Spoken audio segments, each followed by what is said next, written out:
Chief?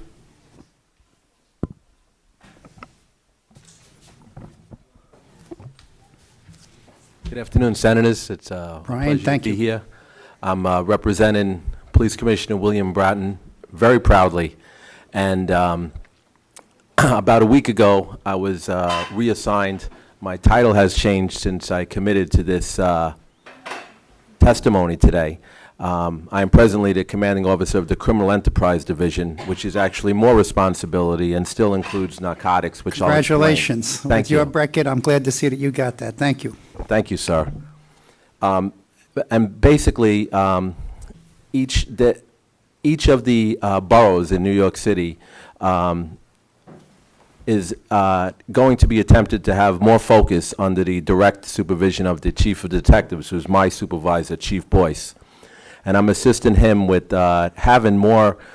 I'm sorry, sir. I'll just move the microphone back. We'll turn it up in the house. Okay.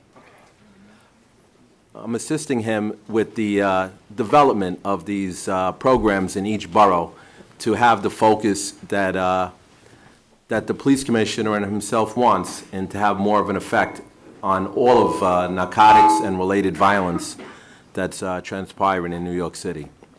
So basically, in addition to assisting him with the narcotics enforcement, I'm in charge of the federal task forces that are linked up with the New York City Police Department.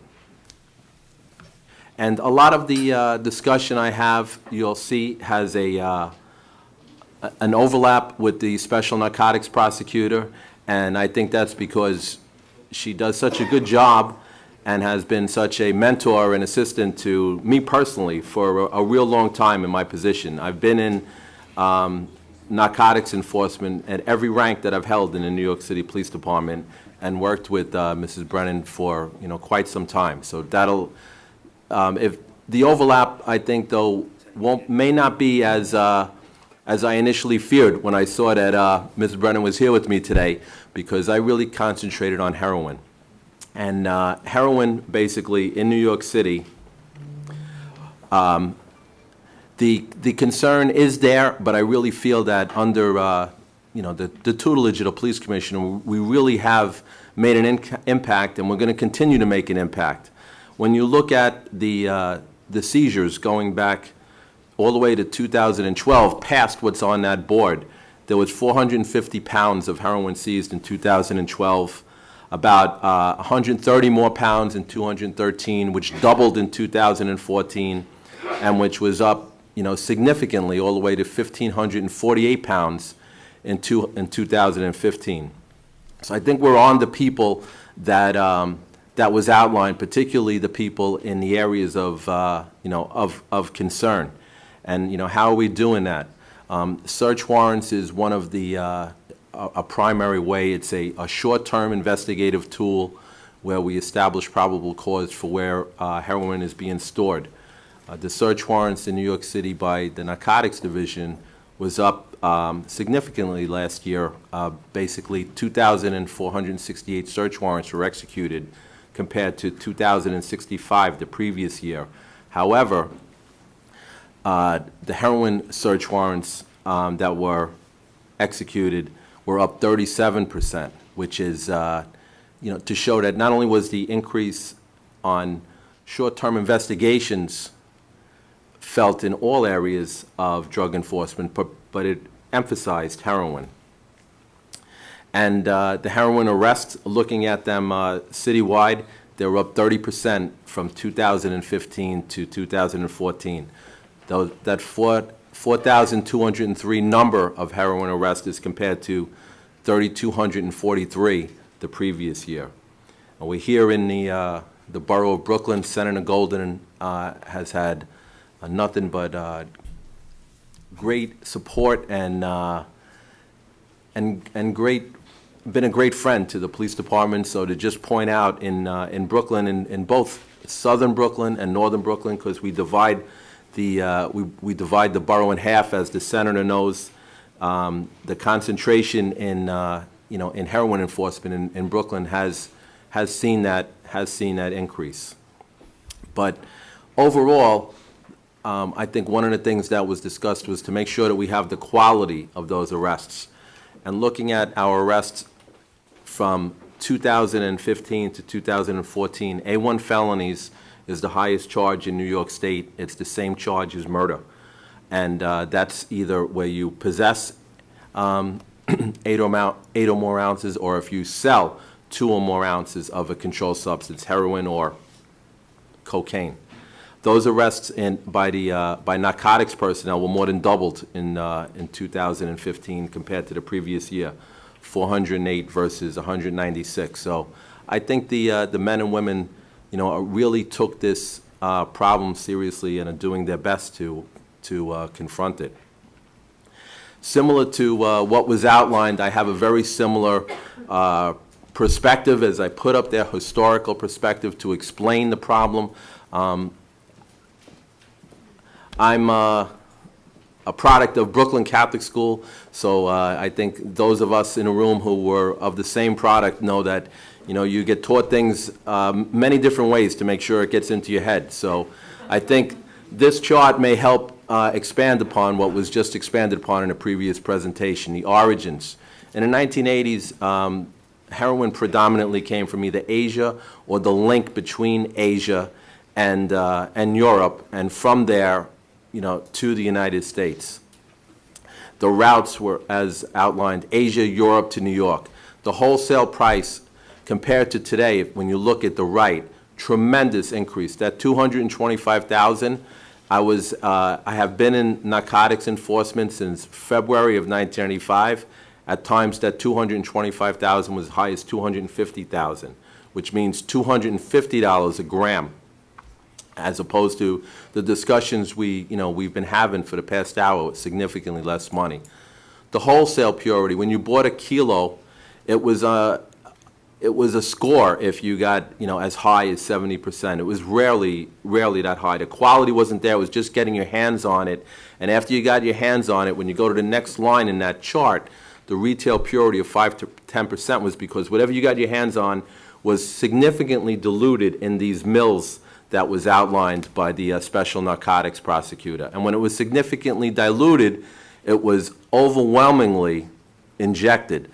And when it was overwhelmingly injected, one of the things to just expand upon what we're talking about, that's something that's ugly. It's something that people don't want to really talk about, participate in, look at. And it was pretty much confined to people who either made the error of getting involved in this usage or were in a socioeconomic class that was very low. When you look at today, the origins in New York City are predominantly South America, as the special narcotics prosecutor outlined, and they come up either through Mexico, and they make it to New York through Mexico, or through the Caribbean, which are different cartels. And that price of $70,000 per kilo, which is almost a quarter less than it was 30 years ago, is going down. That's a fact. It is, and it will continue to go down. The purity when you pay $70,000 is almost guaranteed to be 75% or higher. And it's rarely getting diluted significantly as you go down to the next portion of that presentation.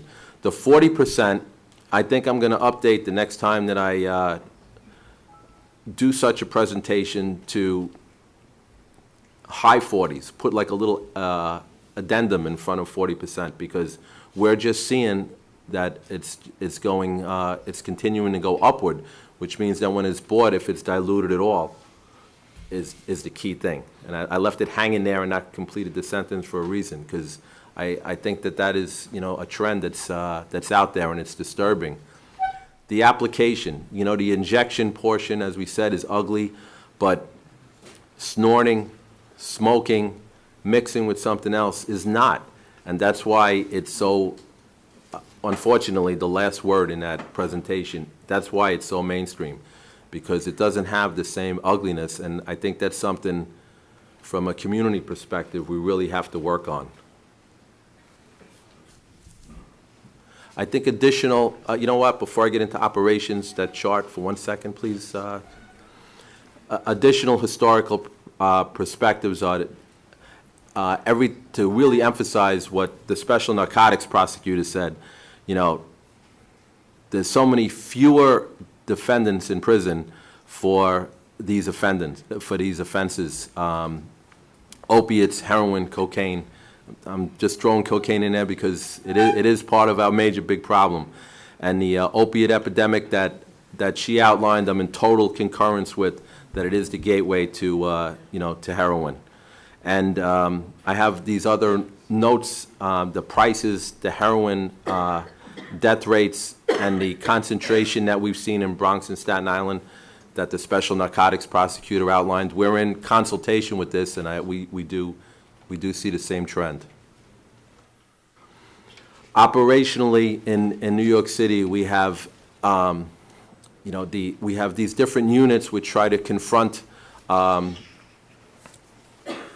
this problem on a multitude of levels. You have federal task forces, which consist of our Organized Crime Investigation Division, our Strike Force, which is Homeland Security Task Force, the Drug Enforcement Task Force, obviously with the Drug Enforcement Administration, Asset Forfeiture, which works with the IRS. I oversee those units directly now, and what we're trying to do is we're trying to really have an impact upon the kingpin component of this presentation. The narcotics boroughs, these are the people who are on the front lines in New York City.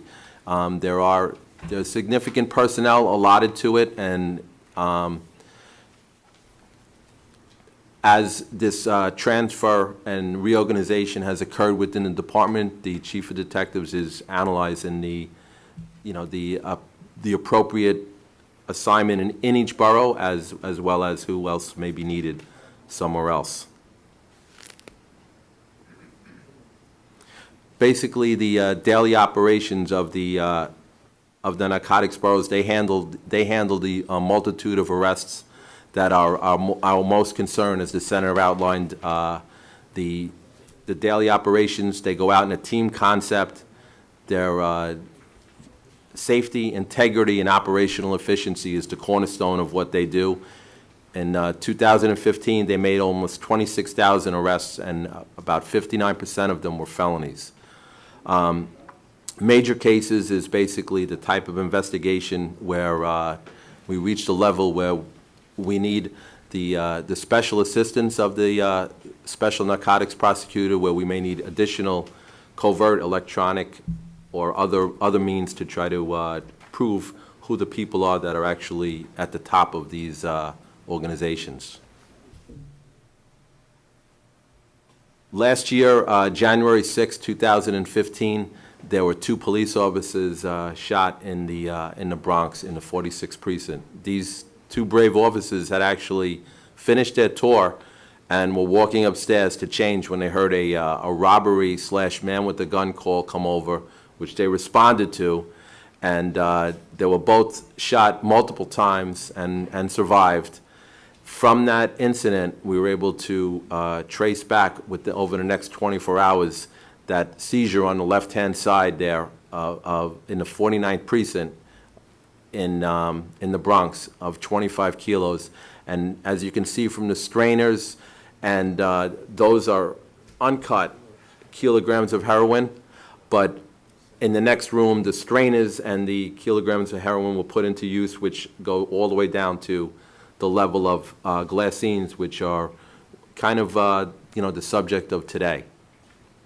On May 17th, a case that the Special Narcotics Prosecutor is processing, the Drug Enforcement Administration Task Force, along with the NYPD, seized 70 kilograms of heroin, also in the Bronx. This was the Riverdale section of the Bronx, pretty much an affluent area with a nexus to northern Manhattan, Washington Heights. These were Dominican nationals that were apprehended, all related by by blood, and that 70-kilogram heroin seizure was one of the largest seizures in the United States by the Drug Enforcement Administration. One of the keys is my statistics aside is that we need to collaborate, not just on the law enforcement end, which I feel the Special Narcotics Prosecutor and I do very well, but all of us. in New York City, each of the 5 boroughs has a district attorney. There are 2 separate federal prosecutors, as well as the special narcotics prosecutor. We all collaborate to try to see what the best approach is for the investigation concerned, so that, you know, we make sure that that person or that organization is prosecuted to the fullest extent of the law. Community, the youth programs, the emphasis that occurs within the community. I know this community is a very strong one that we're all sitting here in front of, but it's something that we always have to be conscious of, I think, as the senator said in his opening. Uniform involvement. You know, in New York City, and at the end of 2013, there was a proposal that emanated from Chief Ward in Staten Island that we utilized Narconon kind of department-wide. It was really intelligent and insightful, and it was put through the chain of command and approved by Commissioner Bratton, and it's been implemented and through training, you know, throughout the department. There are well over 16,000 officers trained at this time. That number is ever increasing, and the Noxolon has been administered first 4 times already this year, 42 times last year, and 27 times in 2014. So I think that's a really good approach, as the senator said, and the success is there for people who have access to it. We have our school safety division, which tries to appeal to people at the, you know, at the school level. I don't think that's really been hit on that much today, but it's something we can never lose, you know, sight on. And the collaboration, both myself and the special narcotics prosecutor, we spoke before the city council in June. We tried to present a lot of these issues and some of the things that could help, as was outlined today. I'm glad you used the word tried. Go ahead. And, you know, I think that the collaboration in relation to the problem that the special narcotics prosecutor described very vividly in the Bronx was also addressed by the Manhattan District Attorney's Office and the HIDA program, specifically Chauncey Parker. Well, he had all of the attorney generals in the Northeast at a conference in October to outline how there are different points from which, you know, distribution emanates from. And he put a bunch of us into contact, and I've had conversation with people in other jurisdictions since then. So I think he was on a really good, you know, track from that meeting. And I brought with myself today Captain Lauterborn, who commands Brooklyn South Narcotics and does a good job. I know him and have worked with him for a while. So if there are any specific questions for the neighborhood that I couldn't specifically outline, he'll he'll help us as well. Thank you, Brian. Thank you very much for your comments. We're going to come right back to you. Thank you. Captain, I want to say thank you for the arrest that you guys made on 74th Street a week ago Saturday. I know you've made further arrests in the 6-2, 6-8 precinct, 7-1. Obviously, is not my command, but I understand there's heavy arrests over there as well. But I understand the 6-1, 6-3, 6-2, 6-8, there have been a number of arrests, and your unit has been on top of it. And I want to say thank you. You have any comments that you want to make? I'm Ted Lauterborn. I've been in the narcotics since 2009, at the height of the uprise of the pill epidemic, and seeing a lot of weird things go on with young people, how they, you know, went to the extremes of having to crush these pills, smoke them as they would a cigarette, and I could say the patterns are holding all true to within this borough, to the effect that there are less pills out there. Our operatives and our undercovers have a hard time finding them now and having access to them, and the uprise in heroin is starting to take place. You know, the pattern of Staten Island are a lot of our investigations that take place here in Bay Ridge, as well as Marine Park. I've seen it for myself. The source has been Staten Island. And the back and forth over the bridge has been investigated. The cell phone usage, texting, social media, it's much more intensive for the investigators to weed this out and to find the individuals who are dealing. It is no longer the traditional guy on the corner. As you said, Senator, the driving up to the hydrant, pulling over, meeting whoever is done in moments because the plan is already in place. So there is no waiting around. The traditional watching the person waiting on the corner is no longer. You know, with the new move, as the chief was saying, into the Detective Bureau, I think we might have good opportunity to be better investigators and, you know, weed this out in a much more intense way than just the low-level user. We could now go after the bigger target, if you will, who's the cause of, you know, into making their money on the backs and on the lives of young people. I want to thank our panel here. Please give them a round of applause, ladies and gentlemen, for their testimony here today. It's compelling for our parents, our schools, our community, as they listen to this, what's going on. And you can actually see what our police departments and our enforcement agencies are doing out there to try to combat this terrible, terrible scourge. What we're here as a task force is to assist these leaders in policing, to give them the tools that they need to be able to go forward and make the arrests that are necessary and to get this scourge out of our communities. I got to tell you, Bridget, Brian, Ted, the testimony here is just, I mean, it brings chills down your back.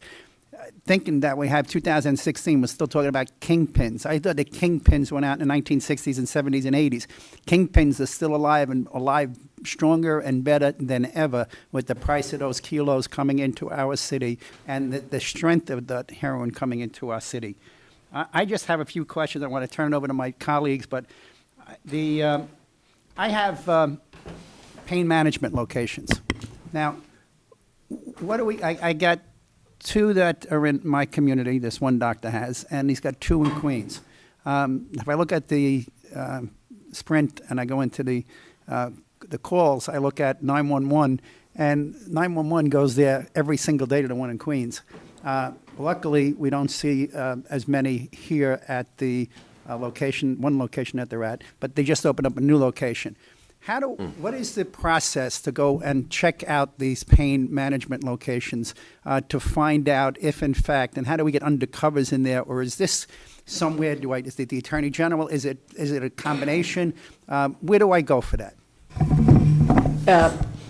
We have a unit that we set up to investigate prescription drugs, and we'd be happy to take the information. The way we usually work up a case is we work with the Bureau of Narcotics Enforcement under the Department of Health. We get information about prescribing practices. Usually, sometimes you can send an undercover right in, but usually not. Usually you have to develop some information about the location and just make sure that that what they're doing or involved in is a practice that just appears from, we've developed patterns that we expect to see if there's illegal activity going on. And so we analyze the prescribing activity in suspect locations so we can determine whether or not it's a good idea to proceed further. So I'd be happy to take the information. We work with the NYPD, we work with the DEA, my investigators work up these cases. We also have a hotel here that's, right now the sheriffs are sitting on the hotel because they owe the $400,000 to the city. So that's yes. I want to thank the community board and my colleagues in government and, of course, my office that worked so hard on this. And they never get the credit that they're due when they're running in and out of my office. So I want to thank all of my staff and, of course, all of your staff that are here today. Give their staff a round of applause for the work that we're doing here and my staff. And I want to thank them. But eventually, the sheriff will get his $400,000. The building's worth several $1 million, right? So he's going to get his $400,000. But it's been a saw for I don't know how many years of prostitution and narcotics. There's an actual woman on the block that tells me the car comes, picks up at 7 o'clock in the morning. The lady comes out, gets in the car, drives around the car, comes back, drops the lady off, and continues on his way. I guess he's picking up the receipts. But just to give you an idea how lucrative this little hotel is in our community, the sheriff's sitting on the location. Now, you got to pass these two sheriffs. You got to pass the sheriff's car, and you got to pass the sheriff sitting inside. You got to pass these sheriffs to get to the window, to get to the hotel room. They took in $7,000 in 1 week last week.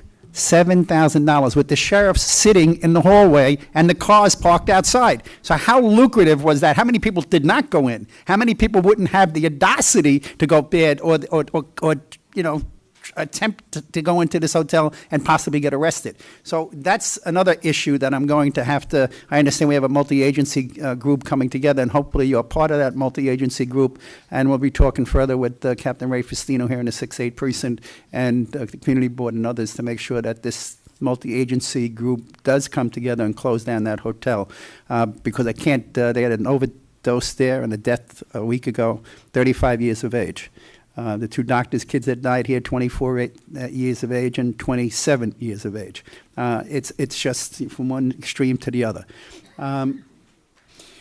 You spoke of 8 ounces as possession and 4 ounces for sale as a felony, a felony? A1. Okay. We need to know what tools you need right here to this group here. I can almost guarantee you, once you get it to our desk and we get that information, we will have a piece of legislation drawn, written, and voted on and passed in the New York State Senate within the next 2 to 3 months, tops, probably within the next 6 weeks, and sent over to the Assembly. So the sooner you can come up with the legislation that you need to be able, the tools that you need to get done, to get your job done, please give it to this task force. On top of that, we will go to the Assembly, and obviously the people in this room will attempt to get that passed as well in the Assembly and get it signed by our good governor, because our governor is out in front on this issue as well, because the money that he's putting towards the programs, putting towards beds, and that's because of this task force here today. That's the type of money we see going into it.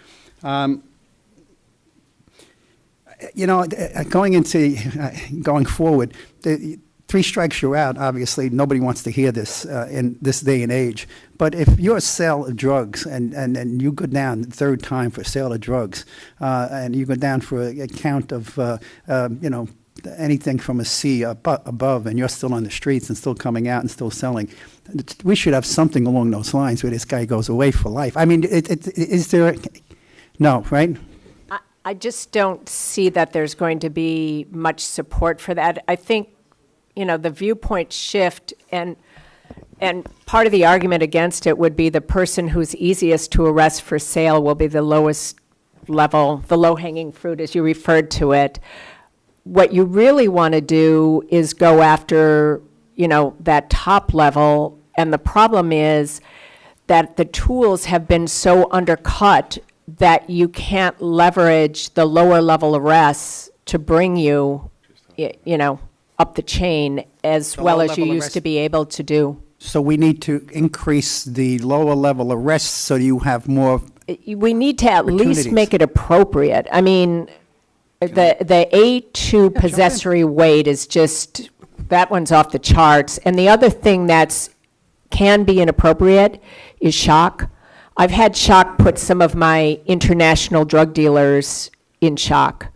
That's crazy. It is crazy. Because all they're going to do once they get out after 6 months is, fly back to Colombia and enjoy their wealth. It makes no sense. Shock was intended for the low-level, young person who needs kind of the structured boot camp approach in order to rehabilitate themselves, and I'm fully for that. It just has become fill the beds. And so that kind of mindset we need to get away from. So then how do you go after the kingpin, so to speak? Well, the way we go after the kingpins is by building on the lower level cases. The lower level cases we need to tinker with. I don't think we need something like, and I just don't think it would ever get anywhere, the mandatory life for 3 offenses or anything like that. I don't really think we need that. I don't think we need that kind of drastic changes in the law. I could give you some heroin proposals. Heroin, the laws apply as a definition of a narcotic drug, which includes cocaine and heroin. Heroin is just a lighter drug than cocaine. And so to appropriately penalize cocaine, you don't use the same weights as you do for heroin. An ounce of cocaine will give you, I don't know, maybe, a few hundred doses, let's say. But an ounce of heroin will probably give you 1,000 doses. So there's a big differential there. The federal statutes differentiate between cocaine and heroin. Now, that may be too sophisticated to get through, to get a statute through on something like that. I don't know. We could reduce the weights and have the A2 level be a lower threshold. All they did when they changed the laws was just kind of arbitrarily double the weight. They weren't looking at what it actually meant. So we could give a context to it, give a meaning to it, and suggest something that would be more appropriate. So I think if we look at making changes that are within our reach and mindful of the really, the mindset which has changed so much, we don't want to just throw everybody in jail forever because that doesn't solve all the problems. We want to target our resources. We want to target those who are destroying our communities for their own greed and their own profit. Now, there are going to be some addicts who are involved in the sale of drugs. There's no question about it. So we can't have hard and fast rules that depending on, it all has to depend on the individual and what kind of danger they present to our community. I'd like to back up that question. The suicides and accidental death, if it's an overdose, it comes in as an overdose either way? No. They call them accidental poisonings. The maps that I showed, it's a category that the city health department has designed that is called accidental poisonings. And they have suicides in a different category. So that wouldn't be in your count here then? I'm sorry, no, that won't be in the count. Now, how would I get a true count? Including suicides? Yes.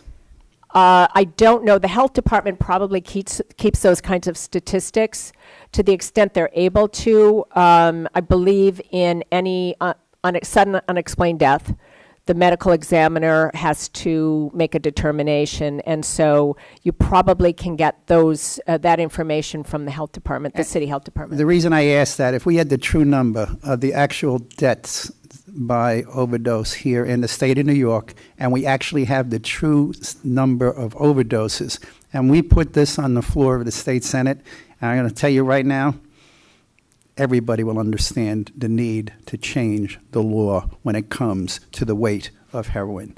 The way to sell this is by the body count across this state from Brooklyn to Buffalo, and that's what we plan to do. So you give us the information, you give us what you need, we'll get it done. That I can promise you. And Bridget, one of the things that we're working on in the Senate is gather that data. The more data we can collect, to Senator Golden's point, the stronger argument we have to pass stiffer penalties, reduce the weights, and increase the penalties. With the over-the-counter sale of naloxone now, we are fearful, this task force is fearful, that all we're going to see is the death rate go down, but the problem never gets solved because that's not the solution, is naloxone. That's just a tool to keep someone alive. So we're working on it right now, and we even hope to possibly work it out within the budget. But a database and data gathering is very vital to what Senator Golden is talking about here. No, I hear you. The city of New York has an excellent, data collection through the health department. I don't know what goes on outside the city, whether other counties do that kind of collection of data. And if the state health department has the data, it's really based on what's given to them by the counties. So, but I will gather up, New York City tends to be about a year behind in their data collection. And so I'll give you, and they have some excellent reports online, and I can share all that with you. Outside of New York City, I'm a little hamstrung.